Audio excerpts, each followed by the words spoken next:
삼계주막 기담회 오윤희.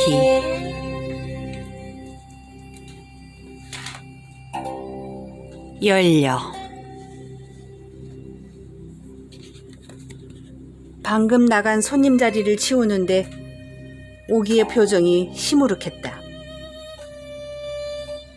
마른 천으로 평상 위를 닦을 때도 건성건성하는 모양새가 어딘가에 정신이 팔린 것 같았다. 두 뺨을 불룩하게 부풀리거나 고집스럽게 입술을 앙다문 게 아니니 골이 난 건 아닌 것 같은데 대체 왜 저럴까? 언니 보기가 조심스럽게 말을 붙여보았다. 얘 아침부터 어디다 넋을 놓니? 오기는 보기 말이 들리지 않는 양 고개를 푹 꺾고서 대충 상위의 물기를 훔치고 있었다. 조바심이 난 보기가 짜증을 섞어 오가! 하고 부르자 그제야 오기는 놀란 눈으로 언니를 올려다보았다. 대체 무슨 생각을 하고 있길래 불러도 대답도 안 해? 오기 입에서 생각지도 못했던 말이 툭 튀어나왔다. 언니, 정숙하다는 게 무슨 뜻이야? 갑자기 그게 무슨 뚱땅지 같은 말이야. 아까 이 자리에 앉아있던 선비들 하는 얘기 들었어. 죽은 지아비를 따라 목숨을 끊는 게 안여자의 미덕이라고. 정숙한 여인이라면 응당 그래야 한다고. 보기는 눈살을 찌푸렸다. 이 자리에서 유생들이 나누던 대화를 보기도 띄엄띄엄 귓전으로 들었다. 그들은 집안이 정해진 정혼자가 병으로 갑자기 세상을 떠나자 본인도 스스로 곡기를 끊고 자결한 양반 감은 처자를 입이 침이 마르도록 칭찬하고 있었다. 애가 다른 처자의 부모가 혼례를 치른 것도 아닌데 꼭 이렇게까지 해야겠느냐고 애원했지만 처자는 이미 혼처가 정해졌으니 결혼한 몸이나 다른 없습니다. 지아비가 죽었는데 제가 어찌 뻔뻔스럽게 살아있을 수 있겠습니까? 라며 끝끝내 음식을 입에 넣지 않았다고 했다. 아마도 나라에선 정문을 하사하실 걸세. 그러면 그건 우리 고을 전체의 경사 아니겠나? 아무렴 조선의 모든 야녀자가 그 처자의 갸륵한 기상을 본보기로 삼고 행동거지에 힘쓴다면 그 어찌 아름다운 일이 아니겠는가?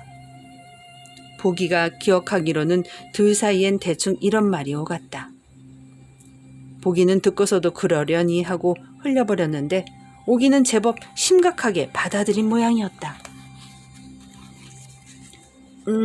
정숙하다는 건 뭐랄까 행실이 반듯하고 훌륭하다는 뜻이야. 보기가 나름대로 머리를 굴려 오기가 알아듣기 쉽게 설명했다. 그러자 오기가 고개를 갸웃했다. 그렇다면 정숙한 여자는 반듯하고 훌륭한 여자라는 뜻이야? 그렇지. 그러면 아버지가 돌아가셨는데 살아계시는 우리 어머니는 정숙한 여자가 아닌 거야?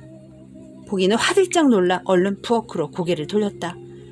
다행히 밥을 안 치고 장국을 끓이느라 바쁜 주모는 손님도 몇 명 없는 마당 쪽에서 무슨 일이 벌어지고 있는지 신경 쓸 겨를이 없어 오기가 한 말을 듣지 못한 것 같았다. 공부를 많이 한 선비님들 말이니 틀리진 않을 거 아니야. 그러면 우리 어머니는 반듯하고 훌륭한 여자가 아니라는 거네? 오기가 입가를 실룩이더니 급기야 왕 울음을 터뜨렸다. 남편이 죽은 지 10년이 넘도록 따라 죽기는커녕 온몸에 생명력이 펄펄 넘치는 주모는 겉보기엔 분명 선비들이 말한 정숙한 여인과는 거리가 있었다. 오기가 혼란스러워하는 것도 딱히 무리는 아니었다. 남편을 따라 목숨을 끊는 연료가 정숙한 여자인 건 맞지만 그건 대부분 양반과 아씨들이야. 그러니 우리 같은 평민 여자들은 안 죽어도 돼.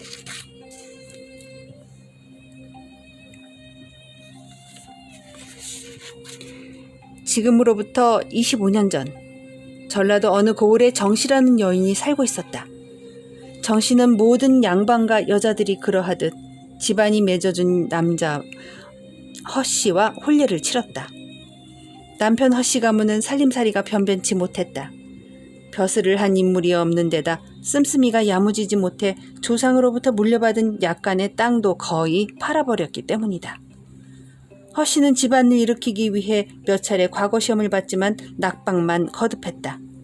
아직 장가를 들지 않은 시동생도 글 공부 쪽으론 영 머리가 돌아가지 않아 그에게 희망을 거는 것도 무리였다. 그런 집안의 며느리라 정 씨는 손에 물 한 방울 안 묻히는 안락한 생활은커녕 삭바느질로 집안 생계를 도맡아야 했다.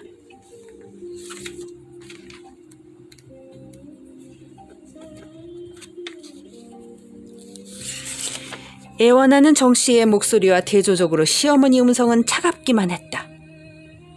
집안에 연료가 나오면 나라에서 포상을 하게 되어 있다. 연료 가문은 경제적 지원을 받고 연료 집안 남자들은 관직 진출도 쉬워지지. 게다가 만에 하나 연료문이라도 하사받는다면 그야말로 가문의 영광으로 길이길이 남을 게 아니더냐. 정 씨의 안색이 입고 있는 상복 색깔처럼 하얗게 질렸다. 그것 때문에 저더러 죽으라 하시는 겁니까? 하지만 유리는요. 아비도 없는데 어미인 저마저 죽으면 유리는 어떻게 하라고요? 유리는 어엿한 허시지만 장손이다. 네가 걱정하지 않아도 내가 정성껏 키울 것이다. 그리고 유리 미래를 생각해서라도 네가 죽는 편이 그 아이에게 더 도움이 될 것이야. 청산가부가 수십 년간 수절해도 온갖 추문이 따르기 마련이다. 허나 네가 연료가 된다면 애초에 그런 추문이 생길 일도 없을 테니 유리는 연료의 자손이 될 것이고 앞길도 탄탄하게 될 게 아니겠느냐?